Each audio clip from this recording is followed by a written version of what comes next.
Hello friends, welcome back to See Feel Academy channel where we learn together from each other. So this video is part of the videos that we are making for sorting algorithms. So today's topic is in selection sort, again one of the simplest sorting algorithms we have. So let's get started. So first things first, so we'll cover the following topics or subtopics as part of this video. So we will start with a bit of introduction on the sorting algorithms, what exactly sorting algorithms do, what is the input data or output expected output of the algorithm. Then we will head on to see the basic idea behind selection sort. We'll define selection sort, and then we'll see how selection sort works. We'll try to intuitively define or explain the idea behind the selection sort. Next we will jump to the pseudocode of the algorithm, where we will see the steps that are followed inside in the algorithm to perform this sort. And then we will go through a detailed example, in fact pretty detailed. We will see and apply the algorithm step by step to the example and sort an input array. And then we will go to the complexity analysis or performance analysis of selection sort. How does it perform under various scenarios, that is the average case, best case and the worst case. And finally we will end with an exercise for you guys, a simple sorting question where you can apply selection sort. So cool. First, let's start with the sorting problem or the sorting problem definition. So the sorting problem definition involves that we are given a sequence of n numbers, which means an array where we have n elements or n numbers for simplicity, labeled from a1 to an. And output is an ordering. Output is a permutation or the number sorted in ascending order, which means in output, if we have a1 dash to an dash, a1 dash will be less than equal to a2 dash, a2 dash will be less than equal to a3 dash, and so on till an minus 1 will be less than an dash. So in simple terms, we just want to sort the bunch of numbers that are given to us in ascending order. So here is an example. We have input sorted data, unsorted data given to us 374952618, and we will perform some operation, or we will perform our sorting basically algorithm, apply our algorithm and then sort it to ascending order. So this is a sorting problem. So selection sort. Now what is selection sort? So selection sort is also one of the very simplest sorting algorithms, similar to insertion sort and also bubble sort. So it uses very simple intuitive strategy, and the idea behind it is to just go through multiple passes on the data, and in every pass build the sorted array one at a time. So to increase the size of the sorted array one by one, and finally end up with the final sorted data. And it is, as I already said, it is simple. Its selection sort also does the sorting in place, which means it does not need any additional data for its sorting, but the demerit is it is not stable. So when we say it's not stable, which means if there are two items with the same value, the original ordering in the input data is not preserved. So to go to understand details of or understand the various properties of a sorting algorithm, I would recommend you to look at our sorting algorithms overview video, where we give an overview of all the popular sorting algorithms and discuss each of these classification criteria in detail. So I'll make sure to link that here. So moving ahead, so let's see what is the basic intuitive strategy or the basic idea behind selection sort. So to start with, when we are given an array, what we just do is, the first thing to do is we just pick the smallest item of the array, which means we go through the entire array one by one and pick the smallest item of the array, and then we'll replace it with the first item. So which means then we will have the first item as sorted. So we will have two partitions of our array. The first one is the sorted part, which contains only one item, and the next is the remaining unsorted part. So something like this. So the first step is to find the minimum item of the entire array and then put it here. And now we will have this part as unsorted and the rest of the part as sorted. And then we keep repeating this step over and over again and increase the sorting size or the sorting part of the array till we reach the end and we have all the parts of the all the elements in the array sorted.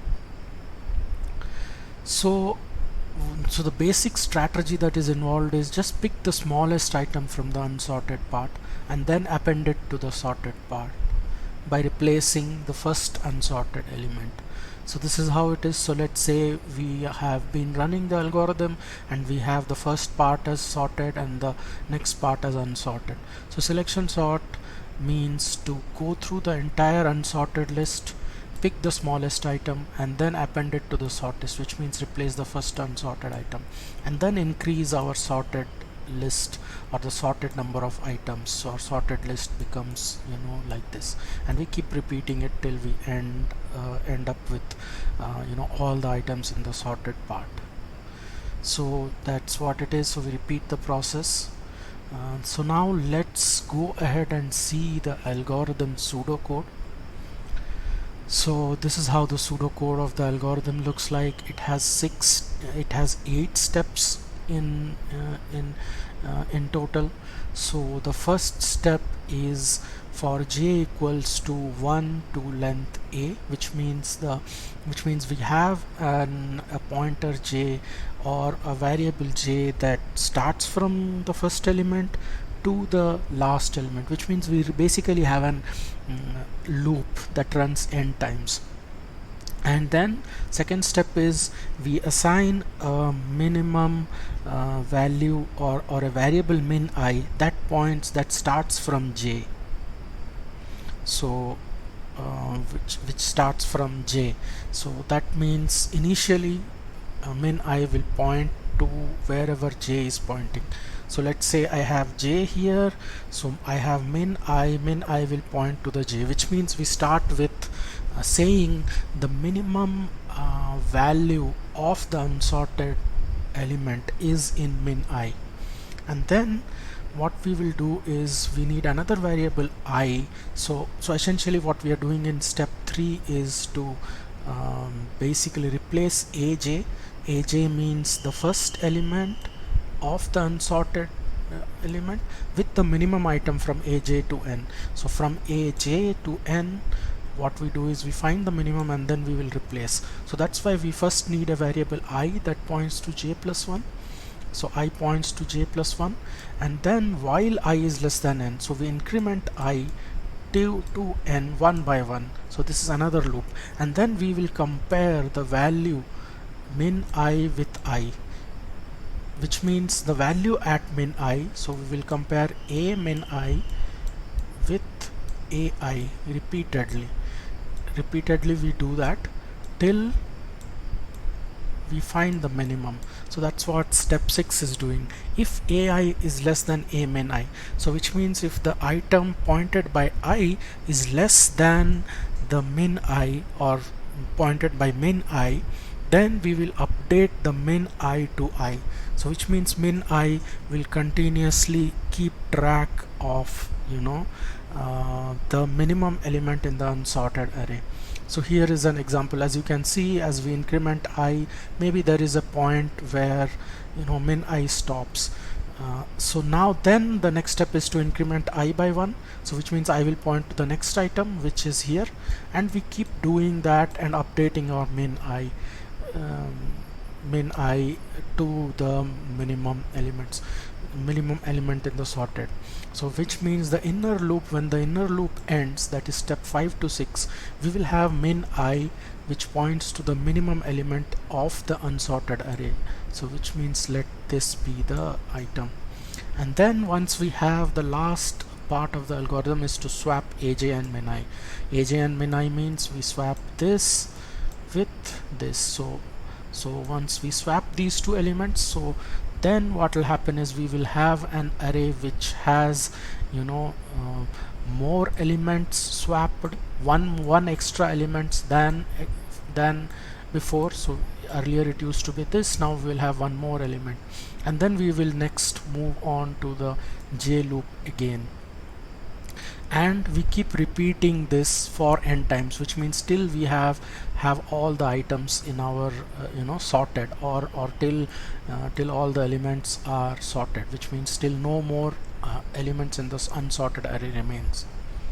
So if it was a little confusing, let's see it in action with an algorithm, because then it will make much more sense, and those steps are also pretty detailed. So we will let's go through an example and then run through the algorithm one by one. So this is the swapping operations which I was saying, and so here is an example.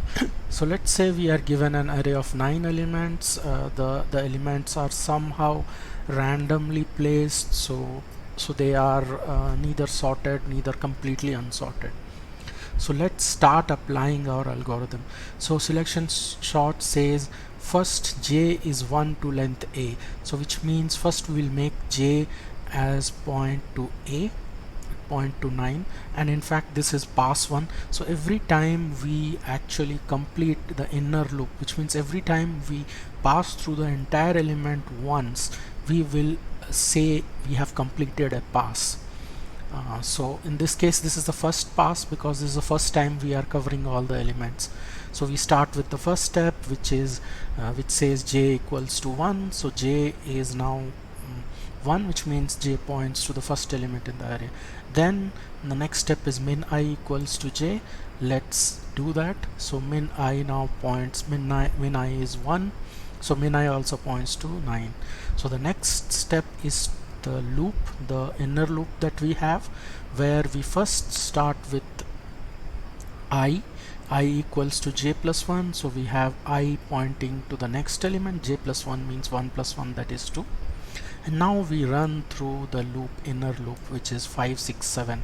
So it says while I is less than n, definitely I is less than n. So n is actually same as length a. I just want to tell that I should probably have put this as length a to make more sense. But in a way we are assuming that there are n elements in the array. Okay, cool. So step 6 says if ai is less than a min I. So ai is 2 and a min I is 9. So in fact we can see that 2 is less than 9. Hence what we need to do is we need to update min I, which means min I has to be updated to the new minimum element that we have found. So this is our new array and we update min I to 2, and then we move to step 7, which means to increment I. So I will now get incremented to 2 plus 1, that is 3. Now this is a for loop which runs till I is less than n, which means till I is less than the entire array. So now we will again go to step 5 and step 6, which means we will again compare ai with a min I. So ai is 7 this time, but notice 7 is greater than 2, which means we have only found an element that is larger than the current minimum, which is 2. So in this case we don't need to update min I still stays at 2. But we go to step 7, which means another iteration, and increment I. So I now min I stays at 2 and I now it gets incremented to 4 from 3. So the next step is again to compare min I with I. So min I is 2 now. I mean the value of AI is 2, and new element AI is 4. Sorry, AI is 4, a min I is 2. And notice 4 is greater than 2, which means the new element that we have found is still smaller. So we don't update min I, which means min I still stays at 2, but then I increments to 5 this time from 4. And the new element that we have found is 3.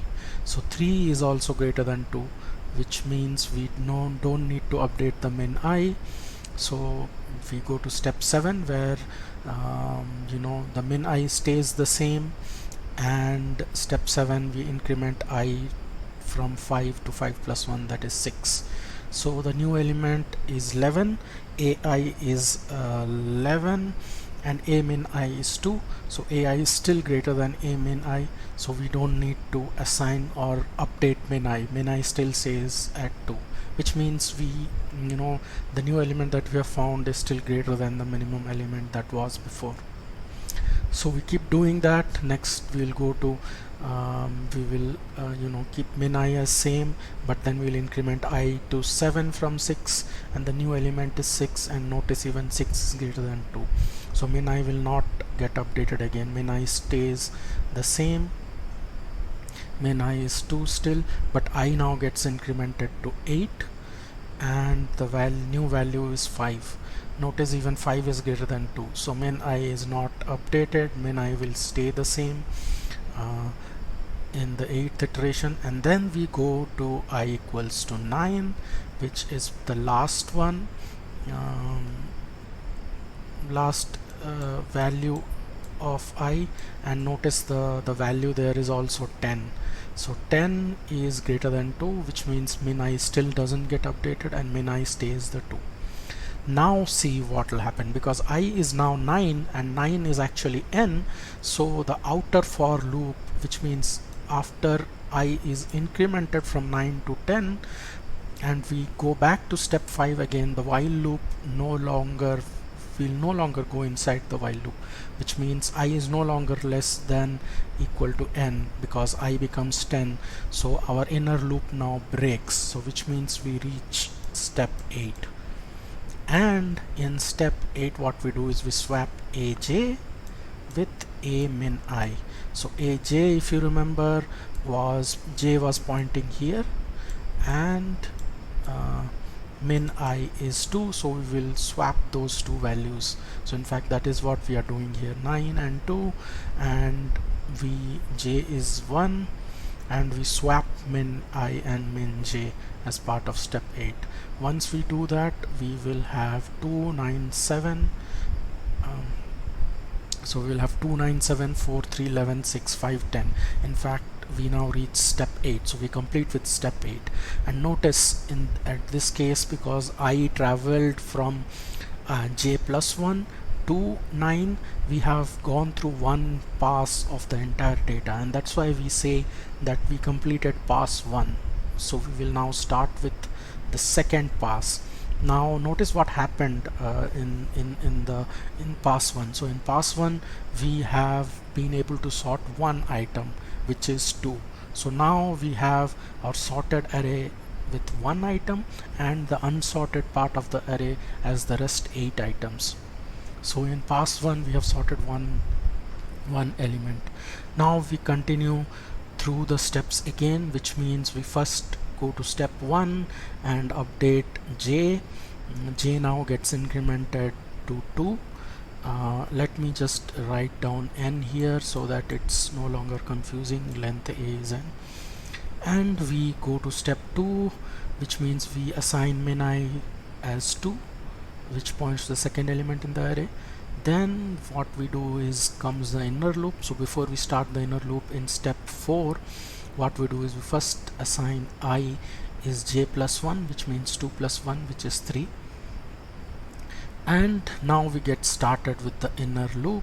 So in the inner loop we have while I is less than n, so we compare ai with a min I. So ai is 7, a min I is 9.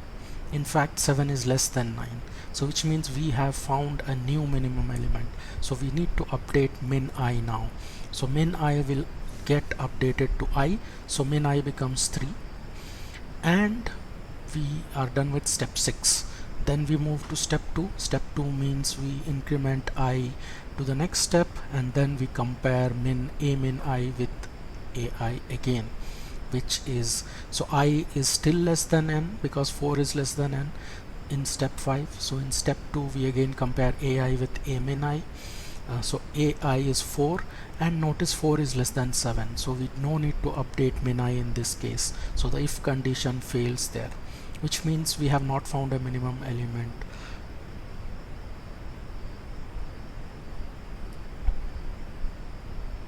No, sorry, I'm sorry, I think I made a mistake here. So when I is 4, ai is 4, so 4 is less than 7, and hence we have found a minimum element because 4 is less than 7, so min I should get updated to 4. So that's what we do here. Min I gets updated to 4 in the next step, and then we go ahead and to step 7 and update I to 5 now. So let's see what happens next. So ai, which is 3, is now less than a min I, which means 4. So which means we have again found a minimum element which is less than the current minimum. So we update min I to 5. So min I now points to 3, which, and min I value is 5, and we increment I again in step using step 7. So which means we are now at I equals to 6 from I equals to 5, and we again compare min I with I. Now notice what happens. ai is 11, a min I is 3, and in fact 11 is greater than 3. So we will not update min I this time. The if condition will fail, and so min I will still stay as 5, which means we haven't found a minimum item minimum than 3. But I will get incremented to the next step, which means I will become 7 using step 7, and we go back to step 5 again. I is still less than n, less than equal to n, because n is 9 in our case. And then what we do is we compare ai with min I. So 6 is greater than 3, so no need to update min I, so the if condition will fail in step 6. Then we move ahead, and min I still stays the same, 5, and the next is I becomes 8 now. I is less than n still, so n is basically the length of the array, or length of the array is n, whatever we can say. And notice the value 5 is greater than 3, so ai is greater than a min I, so our condition is not satisfied, the step 6 if condition. So we will not swap, we will not update min I, which means min I still stays at 3 because 3 is the minimum item we have found so far. So then min I still stays at 5, I gets updated from 8 to 9, and we will compare ai with a min I. So ai is 10, a min I is 5, 10 is greater than 3, and hence min I still stays there, so min I will not get updated. So in other words, if you notice, 3 is the minimum element is in the entire unsorted array that we have. So min I now points to the minimum element, and then I gets updated again. So I gets updated again to 9 plus 1, that is 10. And notice what happens. Now we go to step 5 again, where the while loop will break because I value is 10 whereas n value is 9. So which means we have completed all the elements in the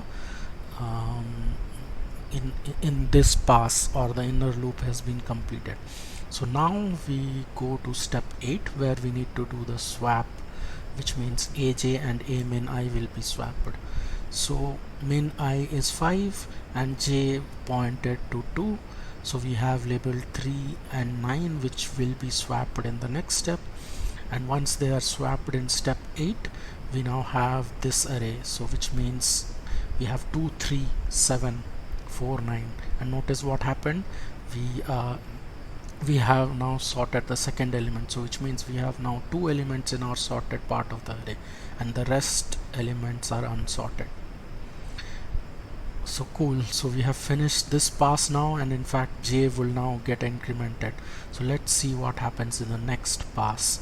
So next pass is basically pass 3, because we are in the third pass now. So I have removed the algorithm because I think the concept is probably a bit clear now what we are essentially doing. So let's go ahead and see what happens in pass 3. So in pass 3, first j gets updated. J was at 2 earlier, so j now gets updated to 3, and min I starts from j, which means min I is 3, so the value of a min I is 7. And what will happen next is, when we have I which points to j plus 1, which will point to 4, and as we move I from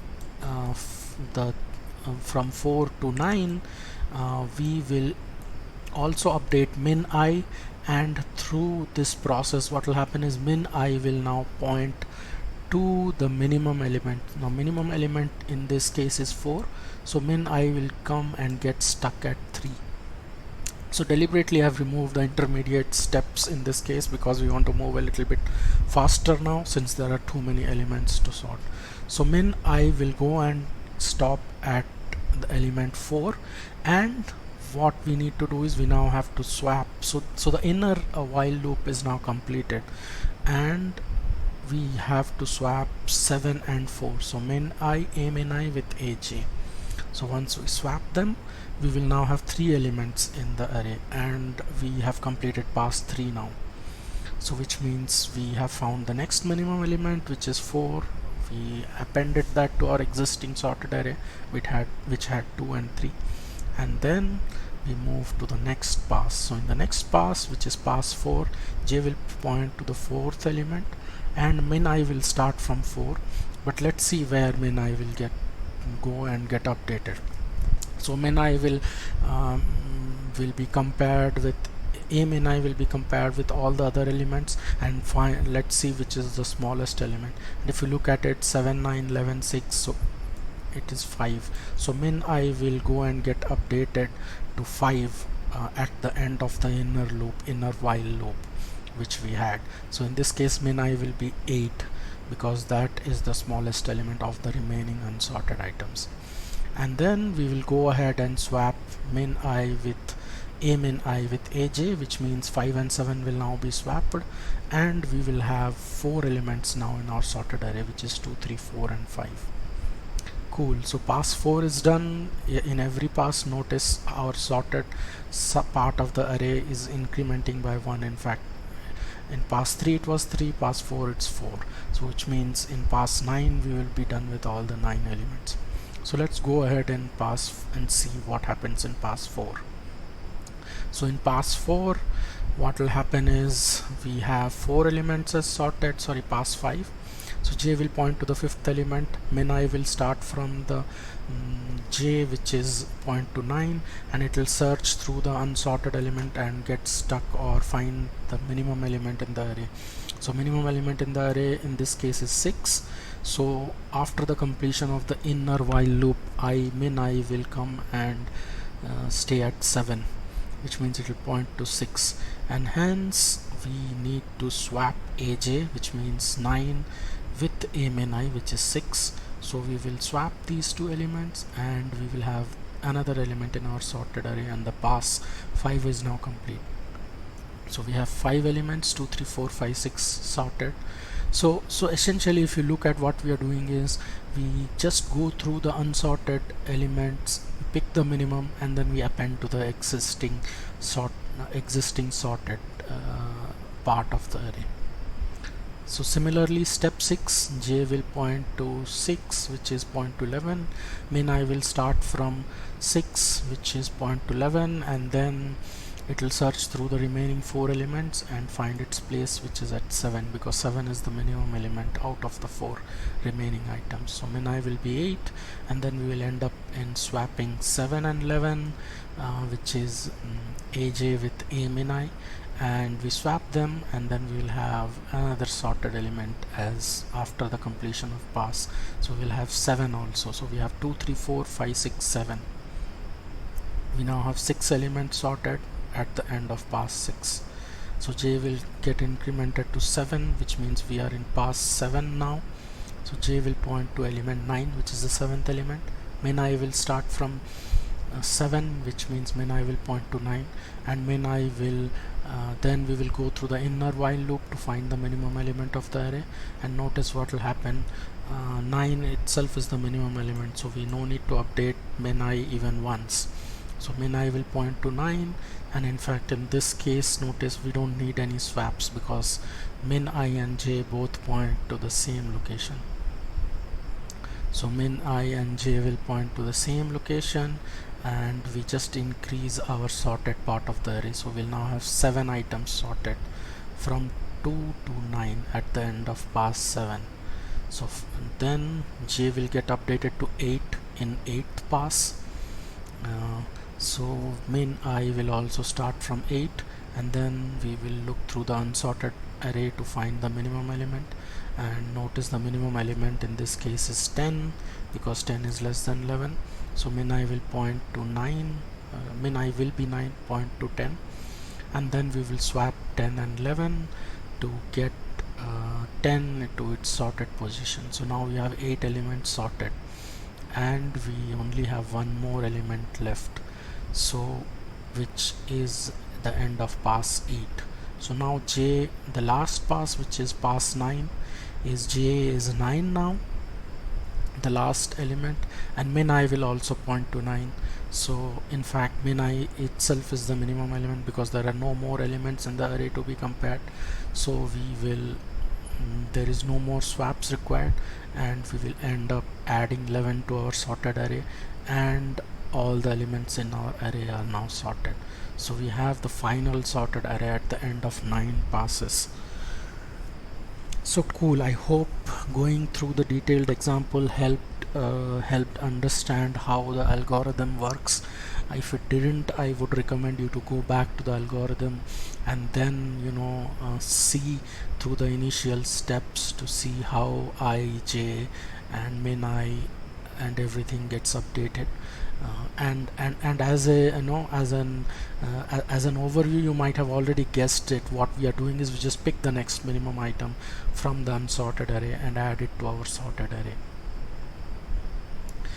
Alright, so let's move on to do a little analysis on how of the algorithm, how it works.